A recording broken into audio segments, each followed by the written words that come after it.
Friends, now we are starting with authorities related with Benami Properties Act. ये जो बेनामी property है उसके रिलेटेड जो एक्ट 2016 1 नवंबर नोटिफाई हुआ था, उस एक्ट के अंदर जितनी भी अथॉरिटीज हैं उन सब अथॉरिटीज के बारे में हम स्टार्ट कर रहे हैं अबाउट कि वो अथॉरिटीज उनकी proceedings confiscation of properties related with बेनामी ट्रांजेक्शन किस तरीके से शुरू होगा। स्टार्टिंग विद फर्स्ट अथॉरिटीज, कितनी अथॉरिटीज इन्वॉल्व, तो सबसे पहली बात आती है अबाउट एडजुडिकेटिंग अथॉरिटी। जब भी कोई जगह पे कोई एक्ट बनेगा तो सबसे higher authority related with this act will be considered as adjudicating authority. ये एडजुडिकेटिंग अथॉरिटी जो है उसका कॉन्स्टिट्यूशन सेंट्रल गवर्नमेंट जो नोटिफाई करेगा उस नोटिफिकेशन के हिसाब से सेंट्रल गवर्नमेंट डिसाइड करेगा एक या उससे ज्यादा एडजुडिकेटिंग अथॉरिटीज, और ये एडजुडिकेटिंग अथॉरिटीज के पावर, ज्यूरिसडिक्शन, एरिया, ये सारी चीजें जो सेंट्रल गवर्नमेंट नोटिफाई करेगा वो नोटिफिकेशन के हिसाब से आएगा। से फॉर एग्जाम्पल जैसे कोई जगह पे एडजुडिकेटिंग अथॉरिटी की बात की जाए तो prevention of money laundering act, उसमें जो एडजुडिकेटिंग अथॉरिटी है उसी तरीके से बेनामी ट्रांजेक्शन के रिलेटेड पीबीपीटी ऑल्सो प्रोवाइड्स कि यहाँ पे भी एक एडजुडिकेटिंग अथॉरिटी होगी। पर ये जो एडजुडिकेटिंग अथॉरिटी है ये अभी तक एक्ट में कंस्टिट्यूट नहीं हुई, और कंस्टिट्यूट नहीं हुई इसीलिए हमारी गवर्नमेंट ने, सेंट्रल गवर्नमेंट ने अभी ये बोल के रखा है दैट एडजुडिकेटिंग अथॉरिटी जो प्रिवेंशन ऑफ मनी लॉन्ड्रिंग के लिए काम कर रही है वही अभी जब तक एक्चुअल अथॉरिटीज आर नोटिफाइड, वो जो एक्ट है उसी एक्ट की अथॉरिटीज यहाँ पे भी काम करेगी। बट स्टिल हमारी एग्जाम के पर्पस के लिए उसका रिलेवेंट स्टडी अगर नोटिफाई हो जाए तो एडजुडिकेटिंग अथॉरिटी में कौन कौन होंगे उसका यहाँ पे discussion.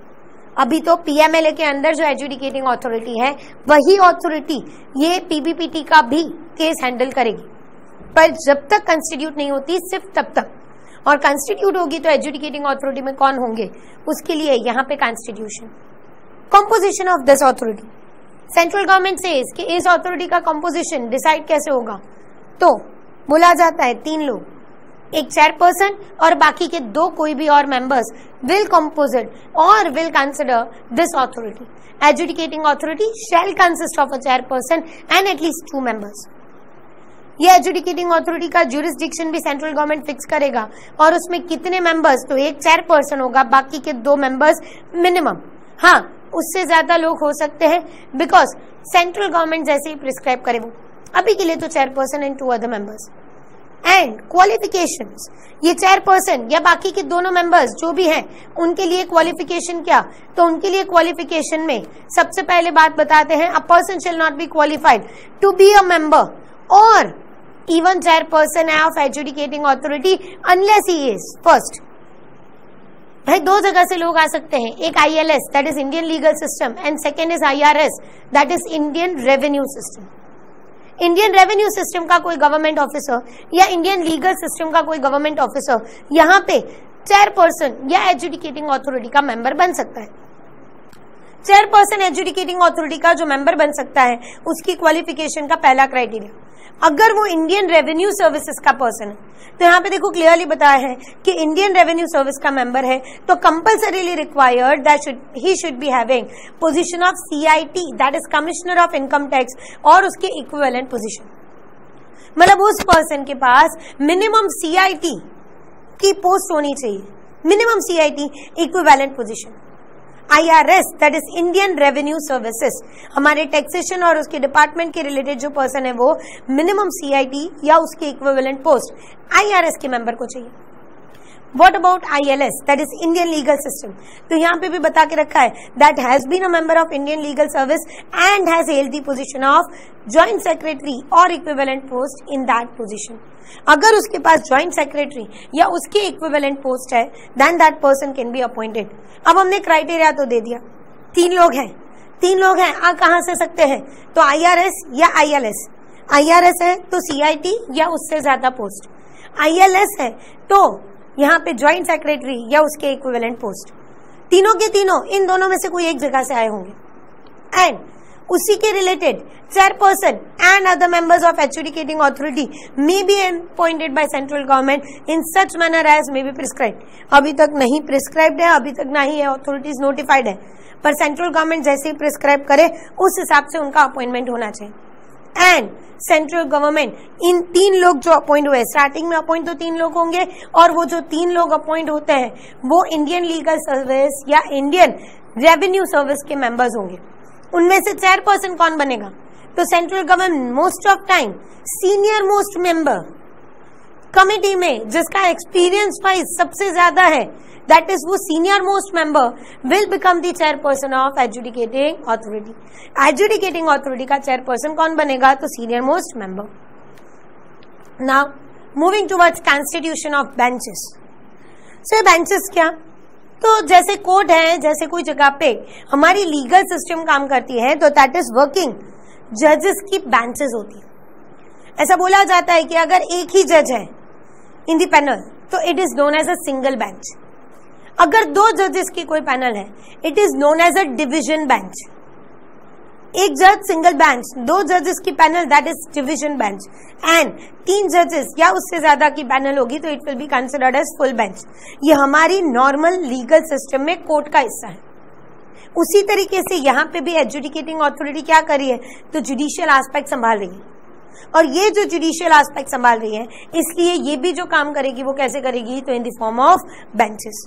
Jurisdiction of adjudicating authority may be exercised by the benches thereof. Bench किससे बनेगी? तो chairperson and other 2 members as chairperson may deem fit. Chairperson खुद और उनके साथ 2 लोग जिसको चेयरपर्सन ठीक समझे वो लोग मिलके ये बेंचेस कॉन्स्टिट्यूट करेंगे।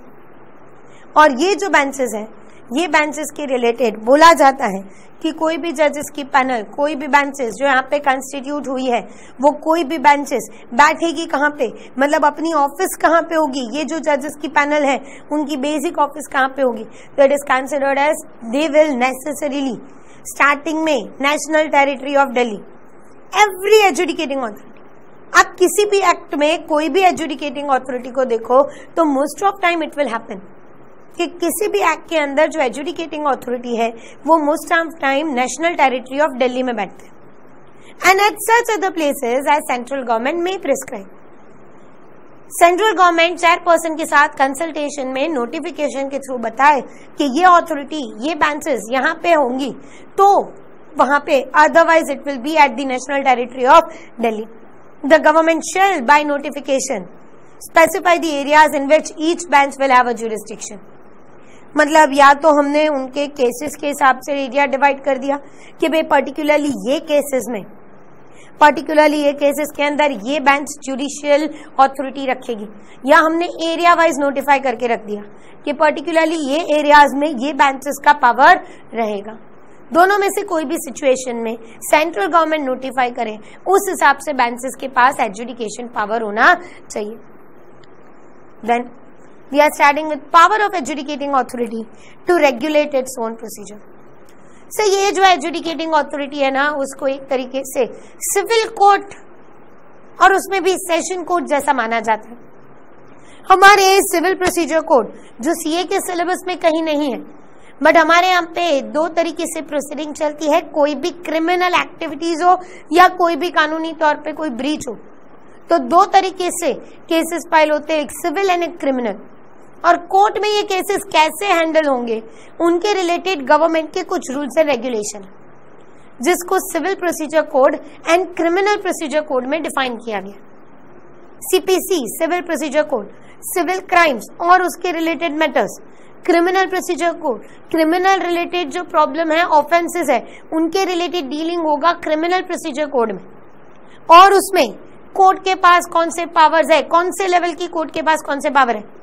आई hope you are aware about the hierarchy of court कि सबसे लोअर लेवल पे सेशन कोर्ट या डिवीजन कोर्ट, उससे एक लेवल ऊपर higher court that is high court, और उसके एक लेवल ऊपर दैट इज सुप्रीम कोर्ट। उसी तरीके से जिस लेवल की कोर्ट है उनके लिए rules and regulations are prescribe कि भाई सिविल कोर्ट है तो उनको काम करने के लिए ये रूल्स फॉलो करने पड़ेंगे और उनके पास ये अधिकार होंगे। In the exactly similar manner civil court के ऊपर या सिविल लॉ है उसमें बोला है कि भाई हाई कोर्ट के पास ये पावर्स हैं, तो उस हिसाब से उनको काम करना पड़ेगा। यहाँ पे बोला जाता है कि जब ये पीबीपीटी एक्ट के अंदर एजुडिकेटिंग अथॉरिटी कुछ भी काम करेगा, तो एजुडिकेटिंग अथॉरिटी जब ये काम कर रहा है उस टाइम पे उनके पास पावर कैसे होंगे, तो सिविल प्रोसीजर कोड में जो दिए हैं, it is one type of civil offence at starting beginning unless there is a crime involve.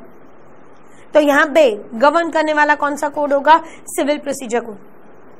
But adjudicating authority एक तरीके से जुडिशियल हिस्सा है, पर बोला जाता है सिविल प्रोसीजर कोड में दिए गए प्रोसीजर्स के रूल्स एंड रेगुलेशंस ये एजुडिकेटिंग अथॉरिटी पे एप्लीकेबल नहीं है। मतलब ये adjudicating authority is not bound by the procedure which are laid down by code of civil procedure 1908, but yes they shall be guided by the provisions of natural justice or the provision of the act, and it should have the power to regulate its own procedures.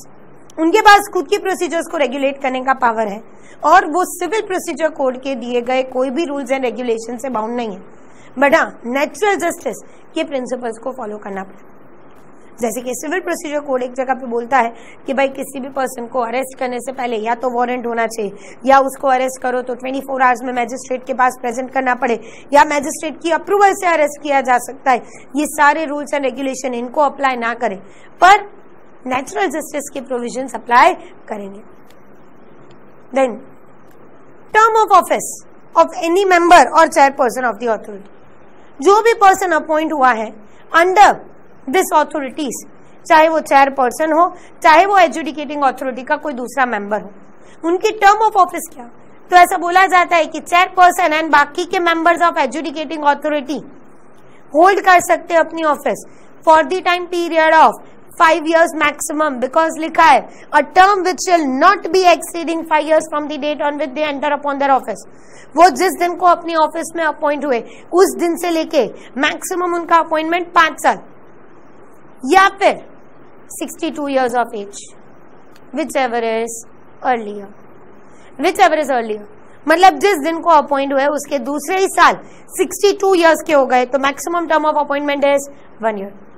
But appoint हुए थे 55 years की as पे, 5 साल का time period खत्म होता है 60 years की एज पे, 60 years और 62 years whichever is earlier 5 years। ज्यादा से ज्यादा टाइम उनके पास हो सकता है 5 साल, या उनकी खुद की एज 62 years से बढ़ जाए, या 62 years maximum age, whichever is earlier। And second point, they shall not be liable for or eligible for reappointment, वो reappointment के लिए भी eligible माने जाएंगे नहीं। Then terms and conditions of service of chairperson and members of adjudicating authority, भाई कौन सी terms and conditions पे वो लोग काम करेंगे, तो सिंपल वर्ड्स है कि जिन्होंने उनको कंस्टिट्यूट किया, किसने किया, तो सेंट्रल गवर्नमेंट। उसी तरीके से यहाँ पे भी वही होगा, salary and allowances payable to other or to the and other terms and conditions of service of chairperson and other members of adjudicating authority shall be such as may be prescribe. जो central government rules में prescribe करे वो उनकी salary, उनके allowances, उनकी terms and conditions of working होगा। And any vacancy caused to the office of chairperson, chairperson की office में वैकेंसी क्रिएट हुई या एनी अदर मेंबर, किसी भी मेंबर की जगह खाली हुई, मतलब एजुडिकेटिंग अथॉरिटी में चेयरपर्सन या मेंबर किसी की भी जगह खाली हो तो उसको भरने के लिए the maximum time period available is 3 months। वो जगह कितने टाइम में भर दी जाएगी, तो within a period of 3 months from the date on which vacancy occurs. जिस दिन को वैकेंसी क्रिएट हुई उससे लेके 3 महीने के अंदर वो वैकेंसी भर दी जानी चाहिए। Then we can consider as removal of chairperson and members. भाई उनका ऑफिशियल टाइमिंग तो 5 साल है, या 62 years की एज वो अचीव करे वो है, मतलब 5 years or 62 years whichever is earlier is the official time period of a person। उसका ऑफिशियल टाइम पीरियड तो फिक्स है and he is not eligible for reappointment, but उसकी टर्म खत्म होने से पहले उसको निकाला कब जाएगा, तो भाई there are 5 situations। Section 14 says there are 5 situations। The central government may by order remove from office chairperson or other members of adjudicating authority or chairperson or other such member as the case may be if first 5 चीजें हैं और 5 में से 3 तो absolute डिस्क्वालिफिकेशंस हैं। Absolute मतलब no opportunity of being heard, सीधा उस पर्सन को रिमूवल का ऑर्डर पास हो जाएगा. First, he is adjudged as insolvent. भाई आप दूसरों की बेनामी प्रॉपर्टी का ध्यान रखने के लिए या उसके लिए जजमेंट पास करने के लिए बैठे हो, और अगर आप खुद इंसॉल्वेंट डिक्लेयर होते हो तो ऑब्वियसली एब्सोल्यूट डिस्क्वालिफिकेशन उसी टाइम पे उस पर्सन का removal. Second, the person has been convicted of an offence involving any moral turpitude. अब दूसरों को जज करने वाले पर्सन खुद ही कोई ऑफेंस में कन्विक्ट हुए हैं, which is involving moral turpitude or any other offense, anything against law and that too moral duties. तो उस पर्सन ने खुद ने अगर कोई क्राइम करके रखा है या खुद ऑफेंस में इन्वॉल्व हुआ है, that person can definitely be not continuing as a adjudicating authority member. Third, it is considered as a person who has become physically or mentally incapable of acting as member. उसका खुद का कोई ऐसा limitation आ गया physical और mental जिसकी वजह से वो काम नहीं कर पा रहा. ये तीनों के तीनों तो भाई आपको एब्सोल्यूट डिस्क्वालिफिकेशन, जिस दिन को ये अकर हुआ उसी दिन से उस पर्सन का रिमूवल ऑर्डर पास हो सकता है. But other than that he has acquired, ये जो दो अब बाकी के हैं, 5 डिस्क्वालिफिकेशन है और 5 ग्राउंड से रिमूवल के, 3 absolute disqualification that is even without opportunity of being heard. But अब जो 2 आएंगे उसमें एब्सोल्यूट डिस्क्वालिफिकेशन नहीं है. The person being removed should be given opportunity of being heard. उसको अपने आप को प्रेजेंट करने का एक चांस देना पड़ेगा. कौन सी सिचुएशन? तो यहाँ पे fourth, he has acquired any such financial interest or other interest which is likely to affect prejudicially his functions. जिसका केस वो हैंडल कर रहे हैं उसी केस के अंदर या उसके रिलेटेड उनको कोई ऐसा बेनिफिशियल इंटरेस्ट मिला है जो उनके फंक्शंस को प्रेजुडिशियली मतलब गलत तरीके से इफेक्ट कर सकता है, तो उस पर्सन को सीधा निकाला जाएगा, पर उससे पहले opportunity of being heard should be given. Then last disqualification, he has so abused his position as to render his continuance in office it is prejudicial to public interest.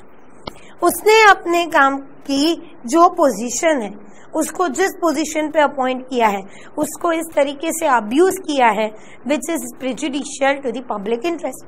Most of time जो रिश्वत ली जाती है या लोगों से settlement किया जाता है कि भाई एडजुडिकेटिंग अथॉरिटी में आपका केस आया है, आप इतना पैसा दे दो तो हम इसमें से आपका नाम हटा दें, और वॉट एवर इट इज, उसने अपनी पोजीशन का जो अब्यूज किया उसकी वजह से वो पब्लिक इंटरेस्ट के खिलाफ है, तो भी उसको निकाला जा सकता है. बट स्टिल नो चेयरपर्सन, अब भी बताया वैसे 3 absolute disqualification not a problem, without any opportunity उसको निकाल दो.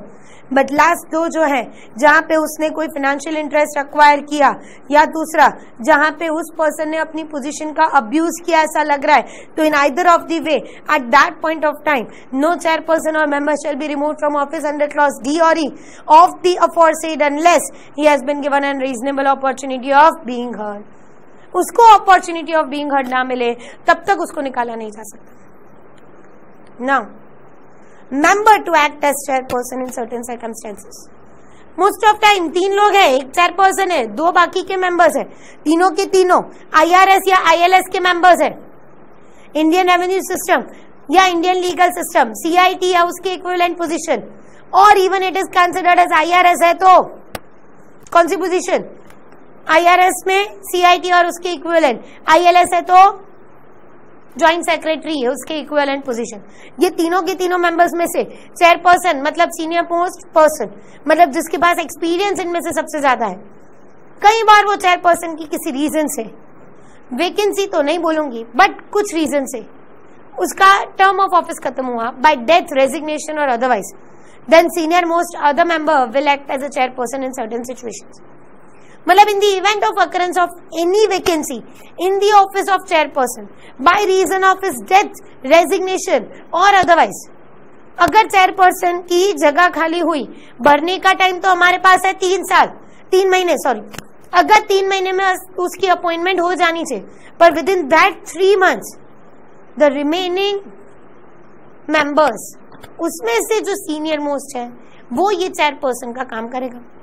In the event of occurrence of any vacancy in the office of chairperson by the reason of his death or resignation or otherwise, the senior most male member or senior most member shall act as the chairperson of adjudicating authority until the date on which new chairperson is appointed in accordance of the provision of this act. नया person नहीं आता तब तक उस person को हम chairperson के तौर पे अपॉइंट करेंगे।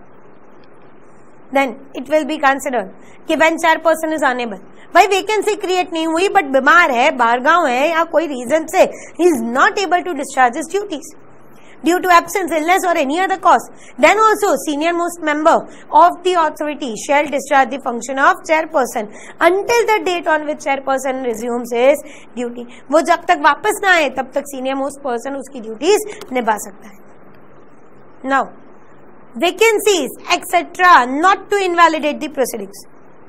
भाई मोस्ट ऑफ टाइम हमारी एजुडिकेटिंग अथॉरिटी में कितने लोग होने चाहिए? तो तीन जो लोग हैं वो 3 में 2 मेंबर्स, 1 चेयरपर्सन। किसी की भी जगह खाली हो, हमारे पास 3 महीने का टाइम है, लोग भी 3, जगह खाली हो तो भरने का टाइम भी 3 महीना। 3 महीने के अंदर जगह भर दी जाएगी। But what about that 3 months? वो पर्टिकुलर 3 महीने के लिए तो एक पर्सन कम है कमिटी में या अथॉरिटी में, आई कैन से वो 3 महीने के दौरान एक कम मेंबर है अथॉरिटी में, still it will not invalidate the proceeding. No act or proceeding of adjudicating authority shall be invalid by the reason of first any vacancy or any defect in constitution. Constitution का भी criteria है, minimum CIT और ILS का है तो joint secretary. अगर उससे कम level के पर्सन को लेके आए तो there is a problem. Defect in constitution है, still it will not invalidate the transactions or the decisions already taken. Any defect in appointment of a person who is acting as a member or chairperson of the authority, member या chairperson के तौर पे जो भी person appoint हुआ है उसकी appointment में कोई अगर हमने डिफेक्ट है तो भी उसकी वजह से adjudicating authority की proceeding invalid नहीं होगी। Any irregularity in the procedure of authority, जो उन्होंने खुद के लिए प्रोसीजर तय की थी, they are guided by their own procedures which are framed by them. अगर उन्होंने खुद ने वो प्रोसीजर जो फ्रेम की थी उस हिसाब से काम नहीं किया, उसमें इरेगुलरिटी है, then that will also not affect the transaction. No act or proceeding of the adjudicating authority will be affected by any of the reasons. Then officers and employees of adjudicating authority. भाई adjudicating authority जो है उसके officers और employees कहां से आएंगे? तो बोला जाता है कि सेंट्रल गवर्नमेंट जो भी है उनको एडजुडिकेटिंग अथॉरिटी को जितने ऑफिसर्स की जरूरत है वो सेंट्रल गवर्नमेंट प्रोवाइड करेगा and they will be considered as government employees. Central government shall provide each adjudicating authority with such officers and employees as central government may think fit. Officers and employees of the adjudicating authority will discharge the function under the general superintendence of the chairperson. एक बार appoint किसने किया? Central government ने। उनको जो ठीक लगा उतने लोग अपॉइंट किए, उनको जो ठीक लगा वो क्वालिफिकेशन के साथ अपॉइंट हुए, पर वो जो अपॉइंट हो चुके हैं now they will work under the supervision or superintendence of chairperson. Then authorities and jurisdiction, starting with following authorities will have a jurisdiction for the purpose.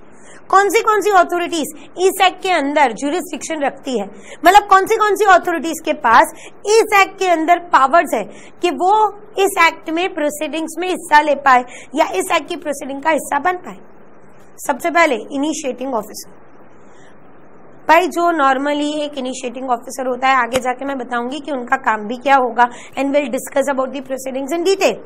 But सबसे पहली अथॉरिटी जो सबसे पहले जिसके दिमाग में आता है कि भाई कुछ गड़बड़ चल रही है, कोई ना कोई ट्रांजैक्शन बेनामी ट्रांजैक्शन इन्वॉल्व कर रहा है, कोई ना कोई पर्सन प्रॉपर्टी को बेनामीदार के तौर पे होल्ड कर रहा है, सबसे पहले जिसको अंदाजा आने के चांसेस है that person is considered as initiating officer. Initiating the word itself suggest that he will initiate, वो पर्सन इनिशिएट करेगा अबाउट द प्रोसीडिंग्स। बट भाई इनिशिएटिंग ऑफिसर जो है ना, वो सबसे पहला प्रॉब्लम है उसका। इनिशिएटिंग ऑफिसर जो है वो अप्रूविंग अथॉरिटी की अप्रूवल के बिना मोस्ट ऑफ टाइम कोई सीजर या कुछ नहीं कर सकता। उसको अप्रूविंग अथॉरिटी की परमिशन लेनी पड़ती है। काफी सारी चीजें, प्रॉपर्टीज को अटैच करना है या उसको कन्फिस्केट करना है, he need to take permission of approving authority. Second, the administrator. Administrator मतलब कौन होगा? तो एक ऐसा पर्सन जो प्रॉपर्टी ये बेनामी ट्रांजैक्शन में शायद अटैच की गई, कन्फिस्केट की गई, तो उस प्रॉपर्टी का एडमिनिस्ट्रेशन करने वाली authority. Adjudicating authority, initiating officer basic inquiry करके मैटर्स को एडजुडिकेटिंग अथॉरिटी को सेंड करेगा and final order will be passed by adjudicating authority. और अगर उन सबके पावर्स कंसिडर किए जाए, एडजुडिकेटिंग अथॉरिटी उनके पावर्स, उनके फंक्शंस अगर डिस्कस किए जाए, तो it can be discussed as under authorities and their power. First, initiating officer, वैसे ही बताया वैसे सबसे पहले अंदाजा इसको आता है कि कुछ गड़बड़ चल रही है और कुछ गड़बड़ चल रही है, तो वो सबसे पहले नोटिस भेजेगा और प्रॉपर्टीज को अटैच करेगा। That is notice and attachment of the property. Notice भिजवाएगा, शो कॉज नोटिस बोलते हैं most of time, show cause that why we should not consider this property as benami property. Show cause notice भिजवाने के बाद वो person उस property को temporary basis पे अटैच करेगा। अटैच कर सकता है, कन्फिस्केट नहीं। Second is approving authority. Approving authority मतलब वो अप्रूविंग अथॉरिटी इनिशिएटिंग ऑफिसर को अटैचमेंट कंटिन्यू करने की परमिशन देगी and notice to furnish the evidence. Third authority, adjudicating authority, सबसे फाइनल हियरिंग, इनिशिएटिंग ऑफिसर अपनी इंक्वायरी के बेसिस पे रिपोर्ट बनाएगा और रिपोर्ट बना के वो एडजुडिकेटिंग अथॉरिटी को भेजेगा। एडजुडिकेटिंग अथॉरिटी पूरा हियरिंग संभालेगा और उसके बेसिस पे फाइनल कंक्लूजन में जजमेंट देगा कि भाई ये प्रॉपर्टी बेनामी है या नहीं, और अगर उनको लगा कि नहीं दिस प्रॉपर्टी इज बेनामी, तो उसकी कन्फिस्केशन का ऑर्डर पास किया जाएगा and vesting of property. Vesting मतलब it will be vested in the name of central government. Administrator, जब भी ऐसा कन्फिस्केशन का ऑर्डर पास हुआ कि ये प्रॉपर्टी को कन्फिस्केट किया जाए, तो ये प्रॉपर्टी के कन्फिस्केशन के टाइम पे उसका पोजेशन, मैनेजमेंट संभालने की काम किसके पास होगा? That will be given to administration. And भाई अगर आपको एडजुडिकेटिंग अथॉरिटी से या उनके जजमेंट से कुछ प्रॉब्लम है, तो आप जा सकते हो अपेलेट ट्रिब्यूनल के पास। हर जगह पे there is a option of filing an appeal. जो भी पर्सन अग्रीव्ड है, जिसके भी खिलाफ जजमेंट आया, चाहे वो इनिशिएटिंग ऑफिसर हो, चाहे वो कोई पर्सन हो जिसका बेनामी ट्रांजैक्शन मान लिया गया कि ये बेनामी है, तो वो पर्सन भी अपेलेट ट्रिब्यूनल के पास जा सकता है। और अगर उस पर्सन को क्लीन चिट मिल गई कि नहीं कोई बेनामी ट्रांजैक्शन इन्वॉल्व नहीं है, ये लोग एकदम निर्दोष है, तो इनिशिएटिंग ऑफिसर जिसने मैटर शुरू करवाई थी, वो पर्सन यहाँ पे अपील फाइल कर सकता है। अपेलेट ट्रिब्यूनल क्या करेगा? तो they will hear the appeals against the order of adjudicating officer. Adjudicating authority के ऑफिसर ने जो भी ऑर्डर्स पास किए, उसके सामने हियरिंग करने का काम किसका? तो अपेलेट ट्रिब्यूनल। ओके, नाउ ये जो अपेलेट ट्रिब्यूनल्स है, एक्चुअल अथॉरिटी अगर देखने जाओ तो first is initiating officer. Initiating officer means a person जो सबसे पहले प्रोसीडिंग्स को इनिशिएट करेगा, शो कॉज नोटिस भिजवाएगा, बुक्स चेक करेगा, उसके बेसिस पे रिपोर्ट बनाएगा। वो इनिशिएटिंग ऑफिसर कुछ भी काम करता है तो at mini point of time he requires the authority of approving authority, और वही अप्रूविंग अथॉरिटी उनको एक परमिशन प्रोवाइड करेगी नोटिस और उसके रिलेटेड। थर्ड मैटर, जैसे ही वो कोई जगह पे इनिशिएटिंग ऑफिसर अपना रिपोर्ट बनाएगा, he will present it before adjudicating authority where actual proceedings will begin and adjudicating authority will pass a final judgement कि कोई जगह पे कोई प्रॉपर्टी बेनामी ट्रांजैक्शन में इन्वॉल्व है या नहीं, कोई ट्रांजैक्शन बेनामी है या नहीं, और अगर वो प्रॉपर्टी बेनामी ट्रांजैक्शंस में इन्वॉल्व है तो confiscation of such property. Then वो एडजुडिकेटिंग अथॉरिटी ने अगर कन्फिस्केशन का ऑर्डर दिया तो एडमिनिस्ट्रेटर उसको हैंडल करेगा, उसका पोजीशन टेक ओवर करेगा, मैनेजमेंट उसका ठीक से करेगा। एंड अगर किसी पर्सन को एडजुडिकेटिंग अथॉरिटी के डिसीजन से डिससेटिस्फैक्शन है, then that person can go to appellate tribunal. And उसी सीक्वेंस में ये जो अथॉरिटीज है, उन सब अथॉरिटीज के पास कौन से powers available, that is I can consider that what are the powers of adjudicating authority. तो फर्स्ट, पावर्स ऑफ अथॉरिटी, जितनी भी अथॉरिटी है, I say always 5। Now whenever the word used is authority, तो कोई भी अथॉरिटी हो, इनके पास पावर सेम रहेंगे। Authorities under this act shall have the same powers as vested in civil court under the civil procedure code. खास ध्यान रखना, ये जो अथॉरिटीज हैं ये सिविल प्रोसीजर कोड के रूल्स एंड रेगुलेशन से बाउंड नहीं है. They are not bound by the regulations or procedures as provided under civil procedure code. Civil procedure code में सिविल कोड के ऊपर जो ड्यूटीज, जो रेगुलेशंस, जो रूल्स रखे हैं उनसे वो बाउंड नहीं है. They are just guided by natural justice and equity principles. बाकी सारी प्रोसीडिंग, सारे रेगुलेशंस वो खुद के लिए खुद बना सकती है authorities, but they have all the powers which are there with civil code under civil procedure code. मतलब सिविल कोड के सारे पावर्स हैं बट उनकी कोई ड्यूटीज नहीं. खुद के रूल वो लोग खुद बना सकते हैं. उनके खुद के रूल बनाने का पावर उनके खुद के पास अवेलेबल है, but they are having all the authorities which are given to civil code under civil procedure code. मतलब at the end it is a beneficial position or I can say a privilege given to adjudicating authorities or any other authority. Authorities under this act shall have the powers which are vested in civil court under the code of civil procedure code while trying a suit in the respect of following matters. First, discovery and inspection. किसी भी books of account उसको ढूंढना, उसको inspect करना. Enforcing attendance of any person. किसी भी person की attendance enforce करवाना कि भाई इस पर्सन को बुलाओ. Any official of banking company. भाई तेरे बैंक में ये जो पर्सन के बैंक अकाउंट में ट्रांजैक्शंस हो रहे हैं उसमें मुझे डाउट है तो वो बैंक मैनेजर को बुलाओ, या वो पर्सन जो उसके साथ डील कर रहा है, वो पर्टिकुलर कस्टमर को जो हैंडल कर रहा है वो बैंक ऑफिसर को बुलाओ of banking company or any other public financial institution or any other intermediary or I can say reporting entity. जो भी रिपोर्टिंग एंटिटी वर्ड बोलते हैं कि जो गवर्नमेंट की इंस्ट्रक्शन पे या आई कैन से अथॉरिटी की इंस्ट्रक्शन पे उनको रिपोर्ट बना के देगी, उनको एक आंसर प्रोवाइड करेगी. वो रिपोर्टिंग एंटिटी का कोई भी पर्सन जो है, आई कैन से रिपोर्टिंग एंटिटी में आ गए banking institution, public financial institution, non banking financial institution, everything, and examining them on oath. मतलब किसी भी फाइनेंशियल इंस्टीट्यूशन का पर्सन आएगा एग्जामिनिंग ऑन देम ओथ, उनको ओथ पे एग्जामिन करने का कि भाई ये जो पर्सन है, इनके जो ट्रांजेक्शन्स है उसके बारे में तू हमें बता. Then it is considered as issuing commission. Issuing commission मतलब the first thing which can consider as commission issue करना, मतलब कमीशन बिठाना. एक्चुअली ये कमीशन क्या करेगा, अगर कोई बहुत बड़ी मैटर है, एक इनिशिएटिंग ऑफिसर या एक एजुडिकेटिंग अथॉरिटी की बेंच उसको ठीक से हैंडल नहीं कर सकती, तो they will establish a committee या they will establish a commission कि भाई कमीशन, आपके पास इतने पावर्स है, आपके पास इतना टाइम है, आपके पास इतने रिसोर्सेज है, जाओ आप एक रिपोर्ट बनाओ, सर्च कंडक्ट करो, पूरा सर्वे करो ठीक से और हमें एक रिपोर्ट सबमिट करो. ऐसे बहुत सारे कमीशन पास्ट में क्रिमिनल मैटर्स हो उसके लिए इश्यू किए जा चुके. वो बहुत ज्यादा इंक्वायरीज कंडक्ट करके एक डिटेल रिपोर्ट बना के प्रोवाइड कर देता है to the authorities, and that's why issuing commissions.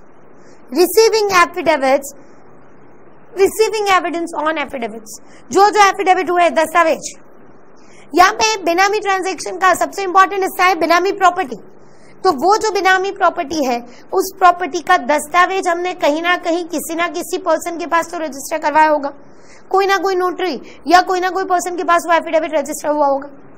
तो उनके पास जाके उनको पूछो कि भाई ये दस्तावेज कब हुआ था, उसका हमें रजिस्टर में से रिकॉर्ड डेट बताओ. दस्तावेज जब होता है तब आपको पता है प्रॉपर्टी बेचने वाले पर्सन की साइन होगी, खरीदने वाले पर्सन की साइन होगी, उनके आइडेंटिटी प्रूफ्स अटैच्ड होंगे and that too notarise proof, and even there will be a witness who is signing. तो ये सारे एविडेंसेस का प्रूफ मंगवाओ कि भाई ये जब प्रॉपर्टी ट्रांसफर हुई थी तो रजिस्ट्रार आपके पास कौन से लोगों के डॉक्यूमेंट्स प्रेजेंट किए गए थे. सेलर का नोटराइज्ड आइडेंटिटी प्रूफ लाओ, बायर का नोटराइज्ड आइडेंटिटी प्रूफ लाओ, विटनेस का आप आइडेंटिफिकेशन बताओ ताकि हम उनको जाके एग्जामाइन कर सके. इवन अभी तो जो एफिडेविट है उसमें फोटोग्राफ के साथ इट इज इंक्लूडेड एंड उनके सामने there is a signature made. तो उस सिचुएशन में उनका पूरा कंप्यूटराइज्ड रिकॉर्ड है, उसको भी चेक किया जा सकता है. Then any other matter which may be prescribe by central government. ये सारे के सारे पावर्स जो सिविल कोर्ट के पास होते हैं Actually, these all powers are there with these adjudicating authorities or these authorities under this act. पांचों के पांचों जितनी भी authorities के बारे में हमने पढ़ा, उन सबके पास ये सारे powers अवेलेबल हो जाएंगे. Now, किसी भी पर्सन जिसको हमने समन्स भेजा है इस एक्ट के अंदर, मतलब जिस भी पर्सन, चाहे वो बेनामीदार है, बेनिफिशियल ओनर है, चाहे वो कोई विटनेस है, चाहे वो फाइनेंशियल इंस्टीट्यूशन का मेंबर है, कोई भी है जिसको ये समन्स भिजवाया गया है इस एक्ट के अंदर, उस पर्सन को आइदर हिमसेल्फ, या तो खुद या उसके ऑथराइज्ड रिप्रेजेंटेटिव के थ्रू, मतलब या तो वो पर्सन को खुद और उसके ऑथराइज्ड एजेंट के थ्रू जाना पड़ेगा, खुद जा सकता है या ऑथराइज्ड पर्सन के through. May direct they shall also be bound to state the truth upon subject respecting which they are examined and make statement and provide such documents as may be required. जिसको summons भेजा गया वो खुद भी जा सकता है, किसी ऑथराइज्ड पर्सन को भी भेज सकता है. जैसे आप शायद कई बार ऑब्जर्व भी कर चुके होंगे कि इनकम टैक्स में या किसी भी हियरिंग में जब क्लाइंट को नोटिस आती है तो क्लाइंट को शो कॉज नोटिस आती है, समन्स आता है, तो क्लाइंट खुद भी जा सकता है या अपने ऑथराइज तो अथॉरिटी लेटर लिख के अपने अकाउंटेंट को या सीए को भी भेज सकता है. खुद भी गया या खुद के ऑथराइज्ड एजेंट के थ्रू पहुंचाया. बट जिसको भी पहुंचा है उस पर्सन को जो पूछा जाता है, जो चीजें इंक्वायरी में बोली जाती है, उसके रिलेटेड एक प्रॉपर स्टेटमेंट रजिस्टर करना है. जो डॉक्यूमेंट्स प्रोवाइड किए जाए वो सारे के सारे documents as may be required provide करने हैं. एंड उन लोगों को जो भी चीजें पूछी जाए they are bound to disclose this matters. Now moving towards power to call for information. अब हमारी एक्चुअल प्रोसीडिंग शुरू हो रही है. एक्चुअल प्रोसीडिंग मतलब हमने अभी तक सिर्फ अथॉरिटी के बारे में पढ़ा कि कौन सी अथॉरिटी है. हमने ये भी पढ़ा कि वो अथॉरिटीज के पावर्स कौन से हैं. वो अथॉरिटीज के पावर्स के साथ अब हम स्टार्ट करते हैं कि प्रोसीडिंग जो बेनामी ट्रांजैक्शन के अंदर होती है उसका इनिशिएशन कैसे होगा. तो सबसे पहला power to call for information. It is said as initiating officer और अप्रूविंग अथॉरिटी और इवन एडजुडिकेटिंग अथॉरिटी. तीनों में से किसी को भी पावर है कि वो किसी भी सेंट्रल गवर्नमेंट, स्टेट गवर्नमेंट के कोई ऑफिसर, लोकल बॉडी और एनी अदर पर्सन और एनी अदर ऑफिसर जो actual books and register maintain करने के लिए रिस्पॉन्सिबल है, who are responsible for making books of account or maintaining books of account or other document containing a record of any transaction or any property or any other person. मतलब I can say registrar. In short तो उसको registrar बोला जा सकता है या ऐसे person जिनके पास ये सारे रजिस्टर्स मेंटेन रहते हैं. जैसे कि रजिस्ट्रार ऑफ फर्म्स के पास पार्टनरशिप के सारे अग्रीमेंट, सारे रजिस्टर्स होंगे. आरओसी रजिस्ट्रार ऑफ कंपनीज के पास कंपनी रिलेटेड सारा डेटा होगा. नोटरी रजिस्ट्रार के पास प्रॉपर्टी ट्रांसफर के एफिडेविट, दस्तावेज के एफिडेविट, सारी चीजें रहेगी. मतलब any officer of our government, be it be central government or be it be state government, कोई भी ऑफिसर जो सेंट्रल या स्टेट गवर्नमेंट का है, जो बुक्स ऑफ अकाउंट या रजिस्टर ऑफ पर्सन या रजिस्टर ऑफ डॉक्यूमेंट मेंटेन करने के लिए रिस्पॉन्सिबल है, उसको इनिशिएटिंग ऑफिसर, अप्रूविंग अथॉरिटी और एडजुडिकेटिंग अथॉरिटी क्या कर सकता है, नोटिस भिजवा सकता है कि मुझे इस पर्टिकुलर प्रॉपर्टी या इस पर्टिकुलर ट्रांजेक्शन के बारे में आपके रजिस्टर में जो डिटेल है वो भिजवाओ. That is, they can ask for furnishing any information in relation to any person, point or matter which in opinion shall be useful for the purpose of proceeding under this act. इस act की proceeding या इस act के relevant matters के लिए हमें useful होगी, वो सारी मैटर्स के लिए वो इन्फॉर्मेशन मंगवा सकता है.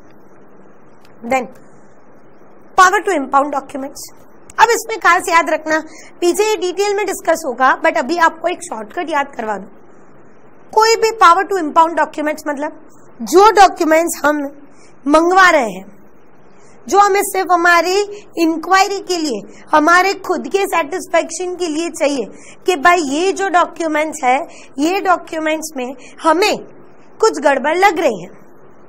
अब वो डॉक्यूमेंट्स को हमें थोड़े टाइम तक खास ध्यान से पढ़ना है या हमें अपने पास उसको रिटेन करके रखना है.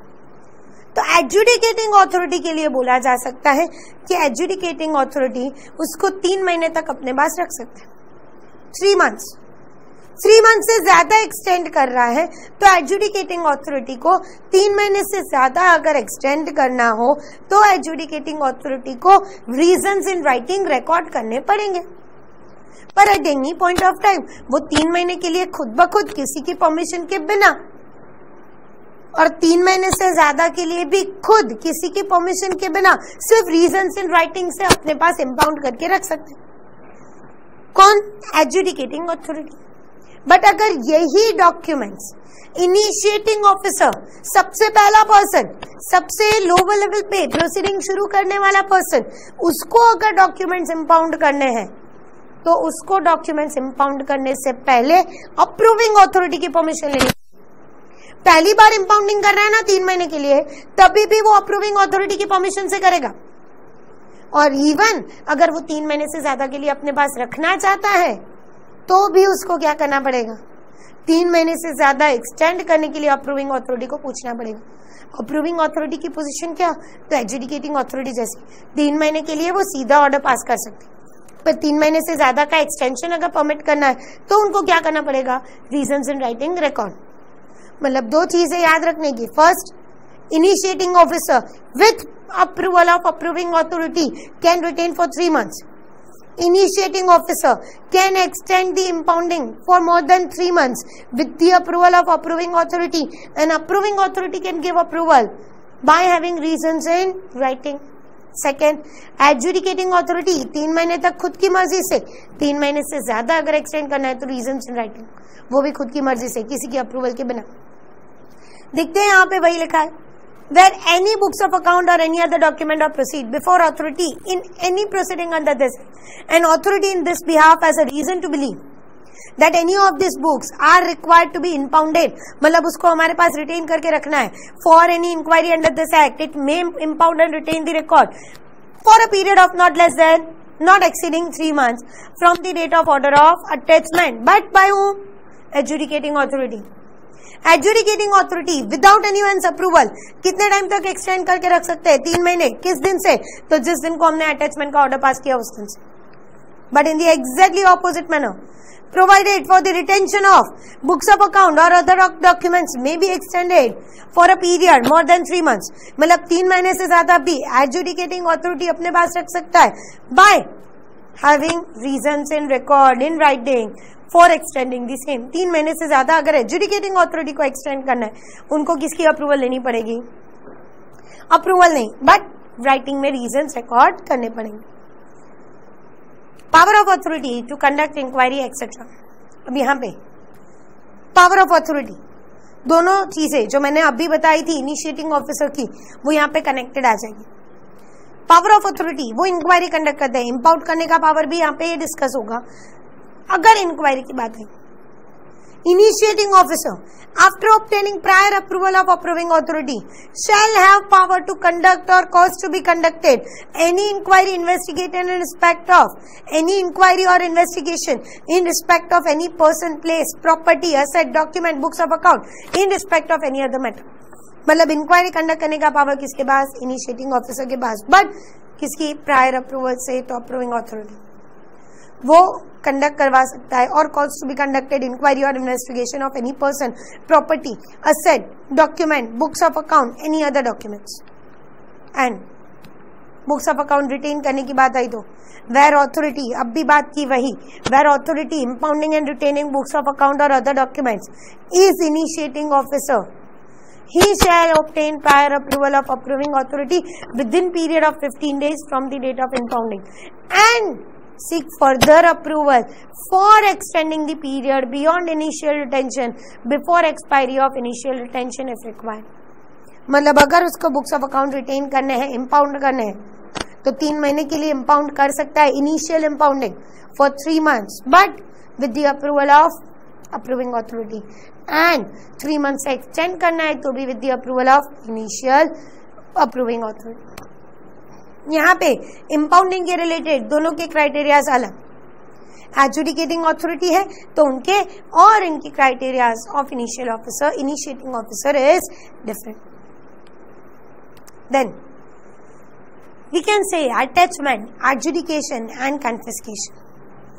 सर अब तो हमने इंफॉर्मेशन मंगवा ली, power to call for information, information कौन मंगवा सकता है? तो कोई भी authority, initiating officer, approving authority और एजुडिकेटिंग अथॉरिटी, ये कोई भी इंफॉर्मेशन मंगवा सकता है from any of the officers. दूसरा था हमने डॉक्यूमेंट्स मंगवाए, उसको इम्पाउंड भी कर सकते हैं। Power to issue notice, power to have documents impounded for the period of 3 months।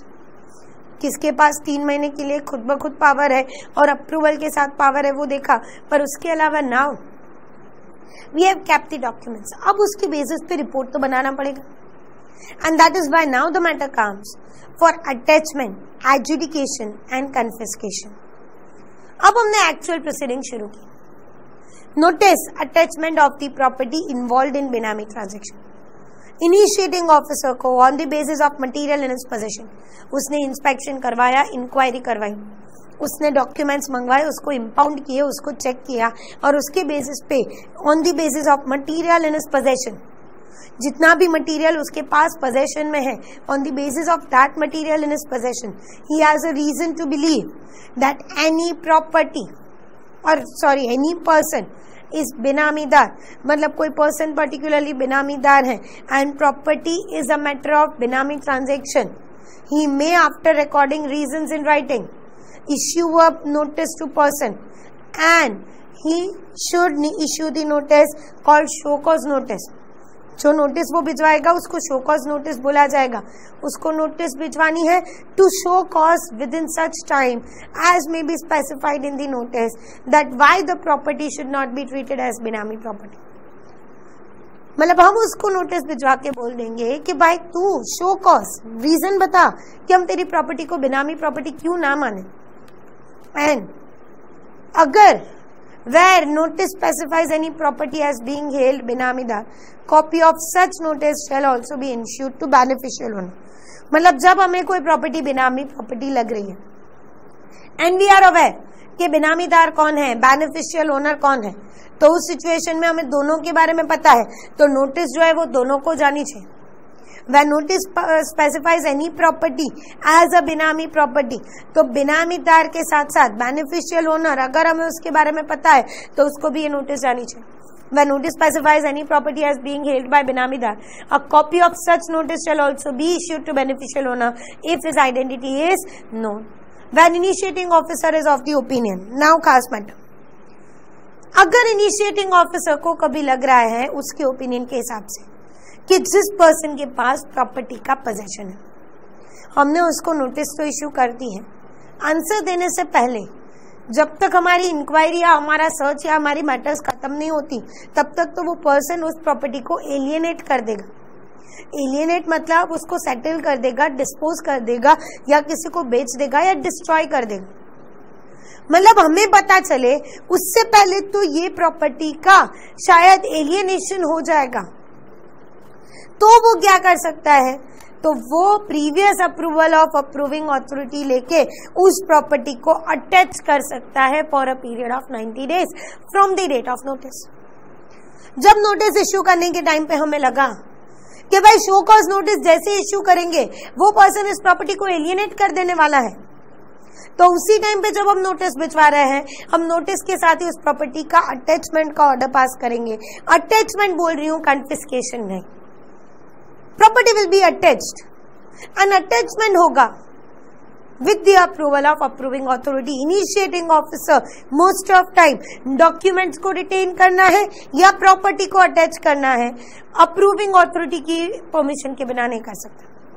So he may, after previous approval of approving authority, by order in writing, attach such property in manner as provided under the rules of Binami Transaction Prohibition Rules for a period not exceeding 90 days। 90 days तक वो उसको attach कर सकता है। And 90 days के अंदर, जब तक अटैचमेंट उसने ऑर्डर रखा है, 90 days के अंदर उसको क्या करना है, तो उसको सारी इंक्वायरी इंस्पेक्शन कंडक्ट करके एक रिपोर्ट प्रिपेयर करना है। Initiating officer, after making such inquiry or calling for such report and evidences as he may deem fit and taking into consideration all relevant materials, shall within a period of 90 days from the date of issue of notice, where provisional attachment has been made। provisional attachment मतलब property को attach किया गया है, तो वो पहला order pass कर सकता है कि ये अटैचमेंट कंटिन्यू रहेगा और एडजुडिकेटिंग ऑथोरिटी जब तक जजमेंट नहीं देगी तब तक प्रॉपर्टीज विल बी अटैच्ड। मतलब pass an order for continuing provisional attachment of the property with approval of approving authority. Attachment पहली बार है या उसको एक्सटेंड करना है, अप्रूवल किसका चाहिए? अप्रूविंग ऑथोरिटी का, till the passing of order by adjudicating authority. मतलब भाई 90 डेज में मैंने तो रिपोर्ट प्रिपेयर कर दिया, मैं इस रिपोर्ट को एडजुडिकेटिंग ऑथोरिटी को भिजवा रहा हूं। जब तक एडजुडिकेटिंग ऑथोरिटी जजमेंट नहीं देती ना तब तक भी प्रॉपर्टी अटैच रहेगी। साहब आपकी प्रॉपर्टी 90 डेज के अंदर रिपोर्ट बना के मैटर एडजुडिकेटिंग अथॉरिटी के पास चला गया है, अब ये प्रॉपर्टी एडजुडिकेटिंग अथॉरिटी का जजमेंट नहीं आएगा तब तक अटैच रहेगी। और revoke the provisional attachment of the property with prior approval of approving authority. Attachment continue करना है या उसको रिवोक करना है। अटैचमेंट अब कंटिन्यू या रिवोक करने के लिए अप्रूविंग अथॉरिटी की परमिशन से वो डिसीजन ले सकते हैं। सेकेंडली, अगर उसने सिर्फ शो कॉज नोटिस भेजी थी, कोई प्रॉपर्टी का अटैचमेंट नहीं किया था, उसके पास टाइम था 90 डेज का सारा इंस्पेक्शन इंक्वायरी करने के लिए, शो कॉज नोटिस भेजी थी, उसके 90 डेज के अंदर तो वो रिपोर्ट प्रिपेयर करता, उसने उस टाइम पे अटैचमेंट नहीं किया था, अब वो 2 ऑर्डर पास कर सकता है। पहला, पास एन ऑर्डर क्या एडजुडिकेटिंग अथॉरिटी के पास मैं मैटर भेज रहा हूं और मैं इस प्रॉपर्टी को आज से अटैच कर रहा हूं, मतलब अभी तक मेरी इंक्वायरी के दौरान ये अटैच नहीं थी, पर इनिशिएटिंग ऑफिसर जो मैटर एडजुडिकेटिंग अथॉरिटी को रेफर कर रहा है वो एडजुडिकेटिंग अथॉरिटी का जजमेंट आएगा तब तक वो अथॉरिटी जो है वो वहां पे अटैच रहेगी property. That is, pass an order for provisionally attaching the property with prior approval of approving authority till the passing of order of adjudicating authority, or even decide not to attach the property as specified in the notice with prior approval of approving authority. Decide करे कि ना भाई मैं सिर्फ report भिजवा देता हूँ, मुझे कोई अप्रूवल अभी कंटिन्यू नहीं करना, कोई अटैचमेंट नहीं करना। Whatever it is, initiating officer ने क्या कर दिया, अपने शो कॉज नोटिस के बेसिस पे एक प्रॉपर रिपोर्ट बना के सबमिट कर दिया to the adjudicating authority. Property attach थी तो या तो उसका अटैचमेंट कंटिन्यू रखा या उसके अटैचमेंट को रिवोक किया, अगर नहीं थी तो या तो उसको प्रोविजनली अटैच करके मैटर एडजुडिकेटिंग अथॉरिटी को भेजा या उस प्रॉपर्टी को ऐसे ही रख के मैटर एडजुडिकेटिंग अथॉरिटी को दिखा दी। When initiating officer passes an order for continuing provisional attachment or pass an order for provisionally attachment, मतलब पहले अटैच थी उसको कंटिन्यू किया या एडजुडिकेटिंग अथॉरिटी को रेफर करने के टाइम पे उसने क्या किया, attach, then he shall within 15 days from such attachment draw statement of the case and refer to the adjudicating authority. उसने अटैचमेंट किया, that means he is suspicious about benami transaction, उसको अपनी इंक्वायरी इंस्पेक्शन से लगा है कि yes यहाँ पे बिनामी ट्रांजैक्शन का एंगल हो सकता है। तो अब जब उसने प्रॉपर्टी को या तो प्रोविजनली अटैच किया है या उसके अटैचमेंट जो था उसको कंटिन्यू किया है, then at that point of time he should prepare a statement and refer it to the adjudicating authority. उसको ये स्टेटमेंट बनाना है, रिपोर्ट बनाना है और किसको भिजवा देना है, adjudicating authority. Now manner of service of notice under section 25। अब ये नोटिस कौन भिजवाएगा, तो notice under section 24 may be served on the person named in either by post or by summons issued by court। जैसे court का summons होता है वैसे भाई ये कौन भिजवाता है, इनिशिएटिंग ऑफिसर जो सबसे पहले नोटिस भिजवा रहा है वो show cause notice. Show cause notice किसको भिजवानी है, तो नोटिस में be addressed as for following. First, अगर इंडिविजुअल है तो नोटिस किसको भिजवानी, सच एन इंडिविजुअल ऑब्वियसली। अगर कोई जगह पे हम बिनामी ट्रांजैक्शन के लिए नोटिस भेज रहे हैं किसी भी फर्म को, दैट इज किसी भी पार्टनरशिप फर्म को, देन मैनेजिंग पार्टनर और मैनेजर ऑफ दी फर्म, कोई भी मैनेजिंग पार्टनर है या उस फर्म का मैनेजमेंट पोजीशन पे कोई पर्सन इन्वॉल्व है तो उसको। Third, if it is Hindu undivided family then karta और any other member of HUF। कोई HUF है हिंदू अनडिवाइडेड फैमिली तो उस HUF के कर्ता या कोई और मेंबर को ये नोटिस भिजवाई जाएगी अबाउट बेनामी ट्रांजैक्शन। कंपनी है तो principal officer thereof, If you consider company secretary is also considered as principal officer or any other person who has been designated as principal officer, मतलब handling the affairs of company will be considered as a person जिसको ये notice address होगी. Any such association or body of individual, तो उसका principal officer और any other member, उनको वो भिजवाया जा सकता है. अब initiating officer का रोल खत्म. उसने इंक्वायरी की, उसने रिपोर्ट बनाया, उसने रिपोर्ट बना के जो प्रॉपर्टी थी उसको अटैच किया या जो अटैचमेंट था उसको कंटिन्यू करके मैटर एडजुडिकेटिंग अथॉरिटी को भिजवा दिया. अब यहाँ पे आएगा adjudication. The word adjudication refers that, अब ये बात किसके पास आ चुकी है? एडजुडिकेटिंग अथॉरिटी के पास. अब एडजुडिकेटिंग अथॉरिटी उसको हैंडल करेगा. तो parties to be issued notice on receipt of a reference under section 24. Reference under section 24 मतलब इनिशिएटिंग ऑफिसर ने 90 डेज के अंदर शो कॉज नोटिस भेजी थी. उसके 90 डेज के अंदर अपना रिपोर्ट बना के अपनी मैटर रेफर कर दी होगी एडजुडिकेटिंग ऑफिसर को. दैट इज एडजुडिकेटिंग अथॉरिटी को रेफरेंस मिला. किसकी साइड से मिला? इनिशिएटिंग ऑफिसर की साइड से. इनिशिएटिंग ऑफिसर की साइड से रेफरेंस मिला under section 24. Section 24 is the section which is about inquiry और जो भी रिपोर्ट प्रिपेयर करना है by initiating officer. Initiating officer ने सारा काम करके रिपोर्ट भिजवा दिया, रेफरेंस भिजवा दिया, तो एडजुडिकेटिंग अथॉरिटी. सेक्शन 26 में कौन हैंडल करेगा?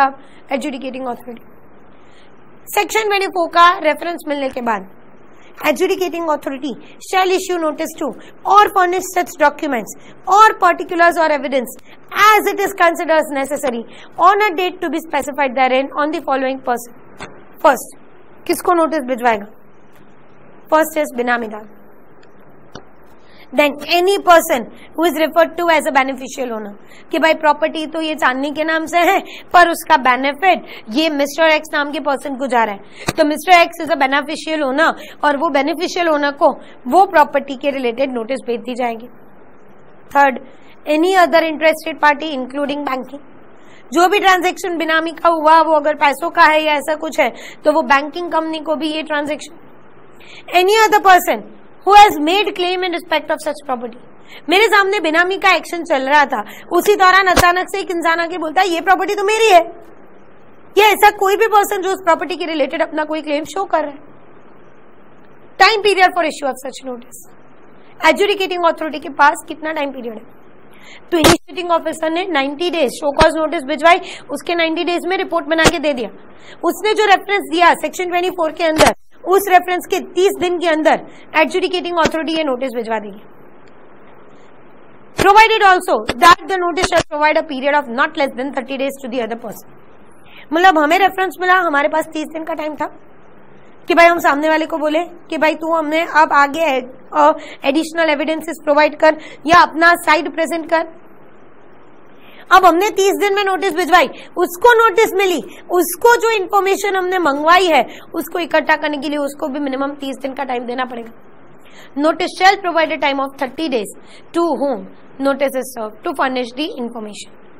नॉट लेस देन 30 डेज, मतलब 30 डेज और उससे ज्यादा टाइम दे सकते हो, उससे कम नहीं.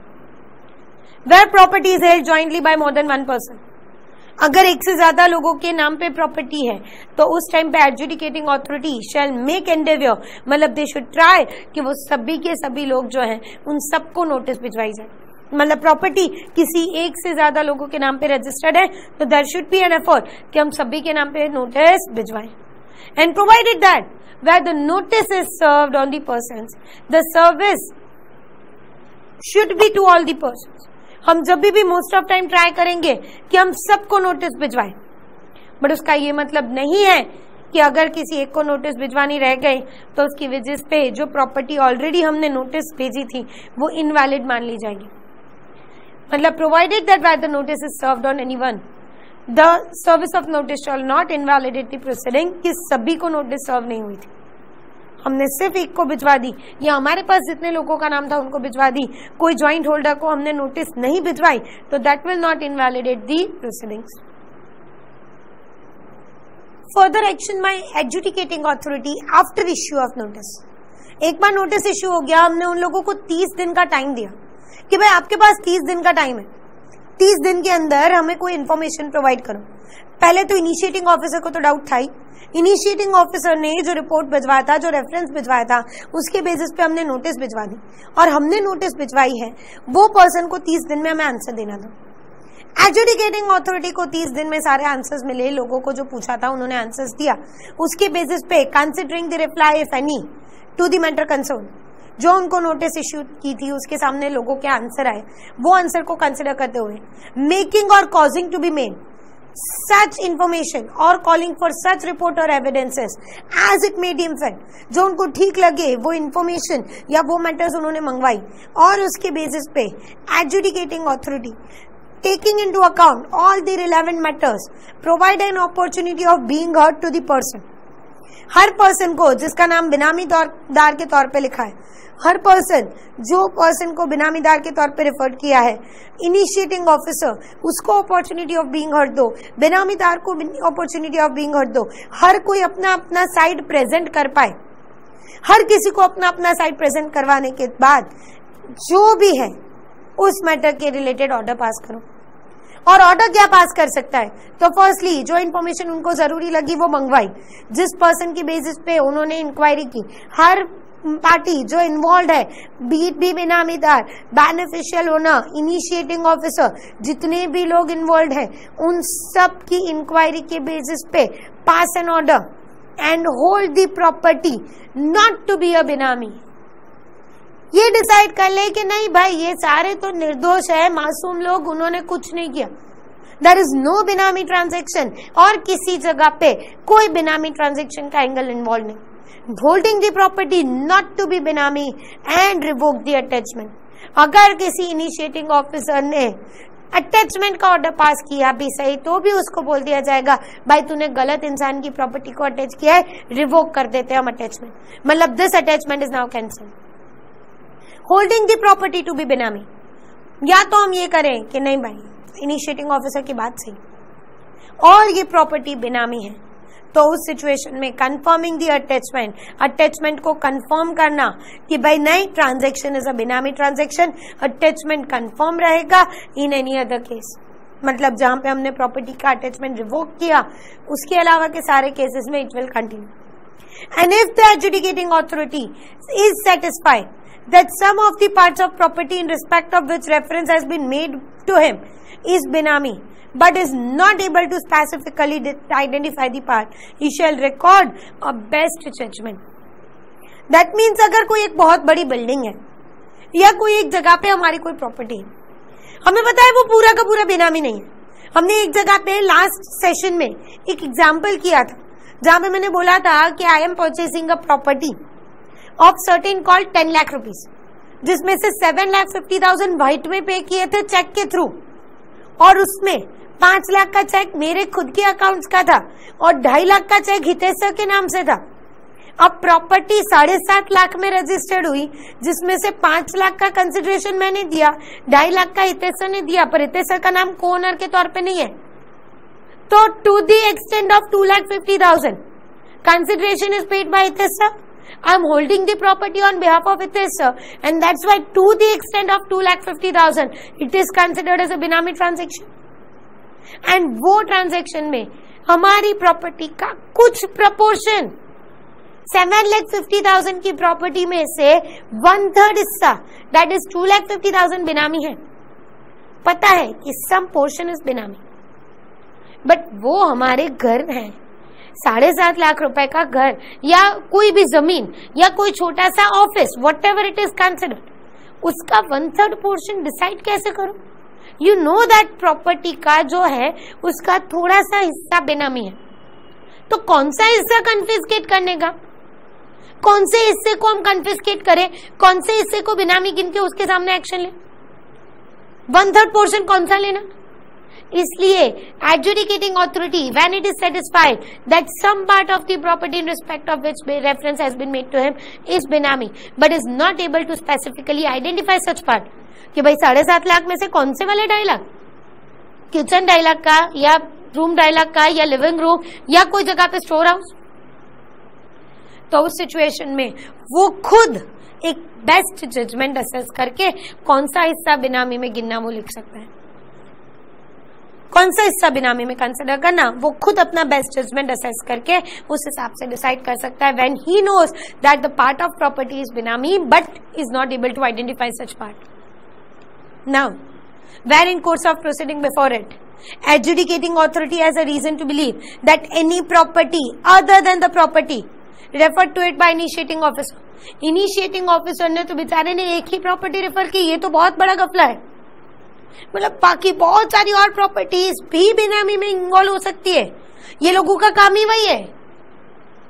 तो इस सिचुएशन में जहां पे एक मैटर एडजुडिकेटिंग अथॉरिटी के सामने आई और उस दौरान, उसकी हियरिंग के दौरान, उसकी बातचीत के दौरान उनको लगा that has a reason to believe that a property other than the property referred to it by initiating officer is benami, वो भी बेनामी ट्रांजैक्शन है. जैसे कि मान लो मेरे सामने इंक्वायरी चल रही थी एक पर्टिकुलर फ्लैट की कि ये ट्रांजैक्शन में Chandni is holding the property on behalf of mister X. वो प्रॉपर्टी का हियरिंग चल रहा था, उस दौरान उनको पता चला कि भाई चांदनी के पास तो जितनी प्रॉपर्टीज है वो सारी ऐसे ही है कि नाम उसका है, कंसिडरेशन किसी और ने प्रोवाइड किया. तो एक प्रॉपर्टी के थ्रू वो जो पता चला उसके बेसिस पे दूसरी प्रॉपर्टी को भी क्या किया जा सकता है, provisionally attach if they have a reason to believe. If the authority has a reason to believe that a property other than the property referred to it by initiating officer is benami, then they can provisionally attach the property and it shall be deemed to be a benami property referred to it under section 24. Section 24 मतलब जिस तरीके से initiating officer ने reference दिया है उसी time के attachment है वो मान लिया जाएगा. अगेन उसके बाद उससे ऑपोजिट, अगर कोई जगह पे मेरे सामने 3 प्रॉपर्टी के रिलेटेड बेनामी ट्रांजैक्शन का आरोप लगा है और 3 प्रॉपर्टी के रिलेटेड बेनामी ट्रांजैक्शन का आरोप लगा है, तीनों की तीनों प्रॉपर्टी में से एडजुडिकेटिंग अथॉरिटी को किसी ने एप्लीकेशन की कि सर ये 3 प्रॉपर्टी के सामने जो इन्फॉर्मेशन लगी है मुझे बाकी के 2 के बारे में नहीं पता, पर ये प्रॉपर्टी तो पक्का चांदनी ने खुद ने कंसिडरेशन देके अक्वायर किया है, ये कोई बेनामी नहीं है.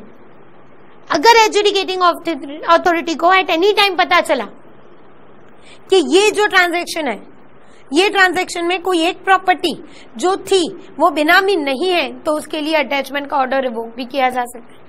The adjudicating authority may at any stage of proceeding either on application of any party or suo motu strike out the name of any party improperly joined or at the name of any person who is present before adjudicating authority may be necessary. Property को भी हटा सकते हैं और कोई person ऐसा बोले कि भाई मेरा नाम तो बिना रीजन से इसमें शामिल कर दिया गया, मैं तो इसमें इन्वॉल्व ही नहीं हूं, मेरे सामने क्यों एक्शन चल रहा है. ये मैटर चांदनी मिस्टर एक्स और उन सबके बीच में हुई थी, उनका बेनामी ट्रांजैक्शन है. मैं तो कोई नॉर्मल बैंक अकाउंट होल्ड करने वाला पर्सन, मैं तो एक बैंक के मैनेजर के तौर पे बैंक संभाल रहा हूं, मुझे इस मैटर में कुछ नहीं पता. उस पर्सन का नाम जिसका इंक्वायरी में रखा था, उस पर्सन की एप्लीकेशन के बेसिस पे अगर एडजुडिकेटिंग अथॉरिटी को लगा कि इस पर्सन का यहाँ पे कोई इन्वॉल्व होना उसके चांसेस नहीं, तो उसका नाम स्ट्राइक आउट किया जा सकता है on an application or suo motu. And no order shall be passed after 1 year from the month in which reference has been made under section 24. मतलब इनिशिएटिंग ऑफिसर ने 90 डेज के अंदर जो रेफरेंस, जो रिपोर्ट बना के दिया था, वो रिपोर्ट बना के दिया, उसके 30 दिन के अंदर एडजुडिकेटिंग अथॉरिटी को क्या करना था, नोटिस भेजनी थी. नोटिस भेजने के बाद 30 दिन का टाइम देना था आंसर का. अब ज्यादा से ज्यादा 2 महीने हुए, 6 महीने हो, 1 साल का टाइम दिया भाई आपको. एडजुडिकेटिंग अथॉरिटी जिस दिन को इनिशिएटिंग ऑफिसर का रिपोर्ट रिसीव करती है उस दिन से लेके 1 साल के अंदर उनको ऑर्डर पास कर देना पड़े. यहाँ पे नेगेटिव टर्मिनोलॉजी में लिखा है कि no order shall be passed after expiry of 1 year from the end of month in which order under section और reference under section 24 was received. Initiating officer ने मान लो किसी दिन को, मान लो इनिशिएटिंग ऑफिसर ने रेफरेंस दिया on 21st of May. 21st of May initiating officer ने सेक्शन 24 के अंदर रेफरेंस दिया, तो वो 21st May का मंथ एंड कौन सा, मई का एंड, मई महीने के एंड से लेके 1 साल का टाइम अवेलेबल होगा.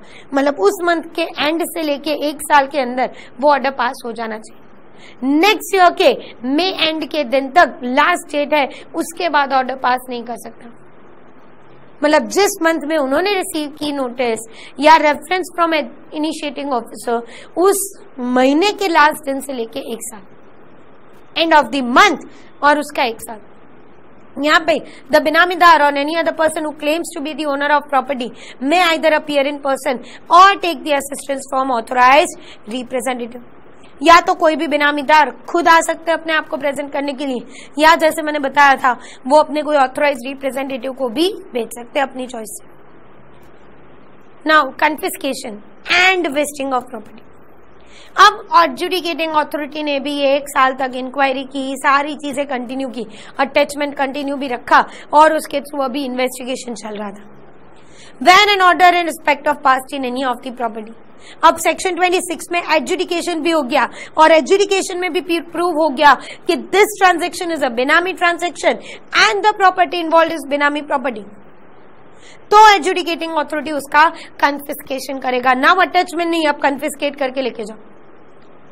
अटैचमेंट मीन सिर्फ हम अटैच कर रहे हैं, वो पर्सन उसका पोजेशन एंजॉय भी कर पाएगा, पर सिर्फ गवर्नमेंट उसको डील करने से रोक देगा कि उसको आप बेच नहीं पाओगे, उसके रिलेटेड कुछ डिस्कशन या कुछ भी डीलिंग करने से पहले गवर्नमेंट की अप्रूव, वो अटैचमेंट।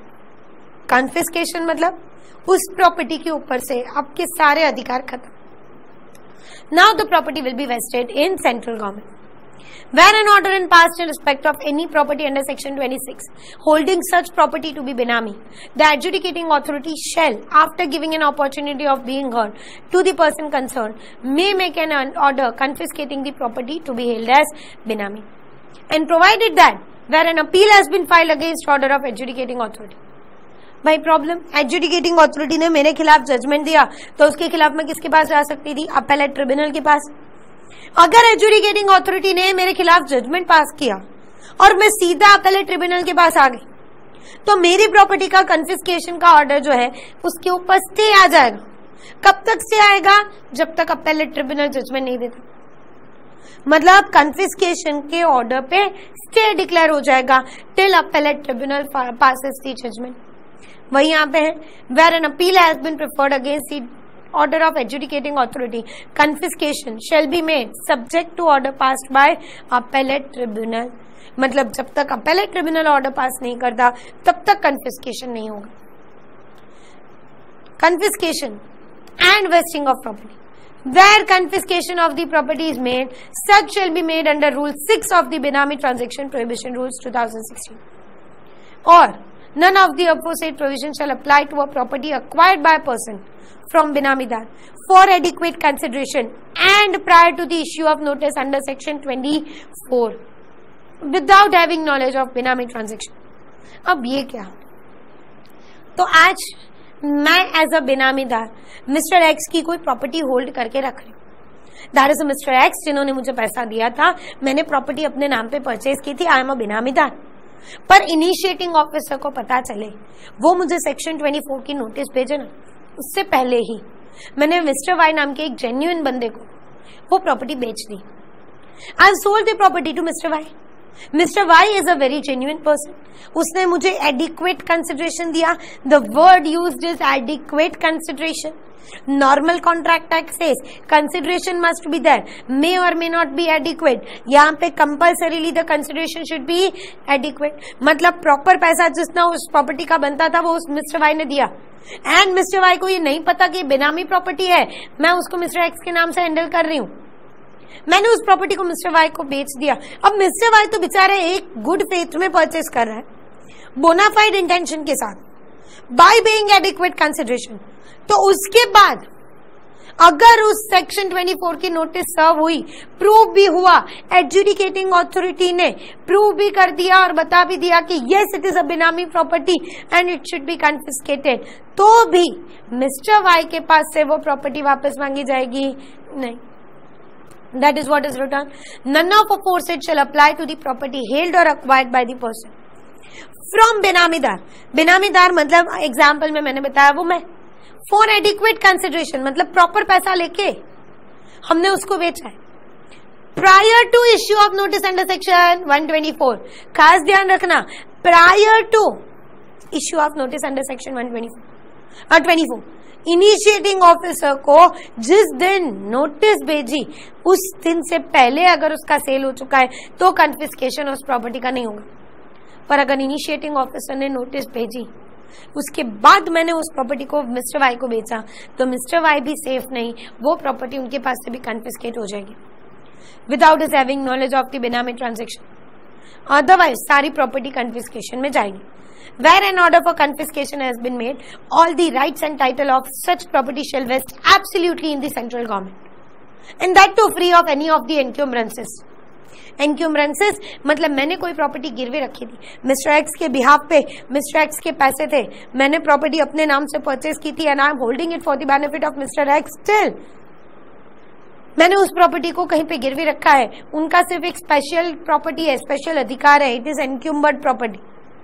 अगर ये कन्फिस्केट हो गई ना तो central government will not be liable towards that प्लेजी। Sorry, मैंने जिसके पास वो प्रॉपर्टी प्लेज पे या मोर्गेज पे रखी थी उसके सामने central government will not be liable. मेरी property without any encumbrance, without any liability किसको ट्रांसफर होगी? सेंट्रल गवर्नमेंट को। And no compensation shall be payable in respect of such confiscation. Any right of any third person, अगर उस property में किसी भी person जैसे कि प्लेजी या मैंने मोर्गेज करके किसी के पास रखा था तो उस पर्सन के अधिकार थे, तो वो सारे के सारे अधिकार इस प्रॉपर्टी के सामने नहीं रहेंगे। मेरे सामने पर्सनली केस फाइल करो, गवर्नमेंट के सामने उस प्रॉपर्टी के सामने एक्शन नहीं। And any right of any third person created in such property with a view to defeat the provision. मतलब मैंने ये प्रॉपर्टी के रिलेटेड अधिकार गिरवी रखने का या बेचने का क्रिएट किया था जस्ट इस बिनामी ट्रांजैक्शन से बचने के लिए, तो ये जो मैंने राइट क्रिएट किया that will also be considered as null and void. And where no order of confiscation is made under this act attaining finality, no claim shall lie against the government. और अगर कोई confiscation का order proceeding के अंदर नहीं हुआ तो भी हमारा गवर्नमेंट के सामने कोई अधिकार नहीं। मतलब आज अगर इनिशिएटिंग ऑफिसर मेरे लिए रिपोर्ट बनाता है, एडजुडिकेटिंग अथॉरिटी को भिजवाता भी है और एडजुडिकेटिंग अथॉरिटी बोलती है नहीं भाई ये लोग निर्दोष, इन्होंने कोई बेनामी ट्रांजैक्शन नहीं किया, इनकी प्रॉपर्टी का कोई कन्फिस्केशन होगा नहीं, तो भी हमारा कोई क्लेम गवर्नमेंट के सामने नहीं होगा कि आपने हमें इतना परेशान क्यों किया, आपने हमें इतना लीगल consequences क्यों भुगते। If you like this video, share it with your friends. Subscribe to our YouTube channel to watch more such videos and learn from our expert faculty members. Press the bell icon to get regular notifications whenever we upload a new video. Download NDI mobile app to get complete CA course online. We value your support. Thank you for watching.